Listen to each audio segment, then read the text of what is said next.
നുറുക്ക് ഗോതമ്പ് വെച്ചിട്ടുള്ള ഉപ്പുമാവാണ് കേട്ടോ തയ്യാറാക്കിയെടുക്കുന്നത്. ഒരു പാൻ സ്റ്റൗവിൽ വെച്ചിട്ട് വെളിച്ചെണ്ണ വെച്ചെടുക്കാം. അതിലേക്ക് 2 കപ്പ് നുറുക്ക് ഗോതമ്പ് 20 മിനിറ്റ് നേരം ഞാൻ വെള്ളത്തിൽ സോക്ക് ചെയ്യാൻ വെച്ചിട്ടുണ്ടായിരുന്നു. അത് വെള്ളമൊക്കെ ഒന്ന് പിഴിഞ്ഞ് പാനിലേക്ക് ഇട്ടിട്ടൊന്ന് ഫ്രൈ ആക്കിയിട്ടൊന്ന് മാറ്റി വെക്കാം. ഇനി ഒരു സോസ് പാൻ സ്റ്റൗവിൽ വെച്ചിട്ട് വെളിച്ചെണ്ണ വെച്ച് കൊടുക്കാം, കടുക് ഇട്ട് കൊടുക്കാം, ഉഴുന്നിട്ട് കൊടുക്കാം.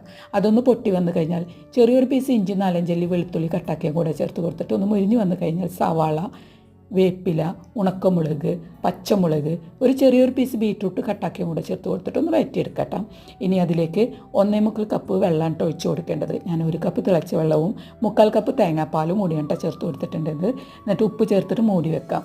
ഇനി അതൊന്ന് തിളച്ച് വരുന്ന ടൈമിൽ നമുക്ക് ഫ്രൈ ആക്കി വെച്ച നുറുക്ക് ഗോതമ്പ് ചേർത്ത് കൊടുക്കാം. ഇനി ഇളക്കി കൊടുത്തിട്ട് നമുക്ക് മൂടി വെച്ചിട്ട് കുക്കാക്കി എടുക്കാം. 1 ടീസ്പൂൺ നെയ്യും കൂടെ ചേർത്ത് കൊടുത്തിട്ട് മൂടി വെച്ചിട്ടൊന്ന് കുക്കാക്കി എടുക്കാം. ഇപ്പോൾ നമ്മുടെ ഇതിൽ ഗോതമ്പിലുള്ള വെള്ളമൊക്കെ ഒന്ന് ഡ്രൈ ആയി വന്നിട്ടുണ്ട്. ഇനി സ്റ്റവ് ഓഫ് ചെയ്യാം. 10 മിനിറ്റിന് ശേഷം എടുക്കാം കേട്ടോ. അടിപൊളി ഉപ്പുമാവാണ്. ട്രൈ ആക്കി നോക്കാം.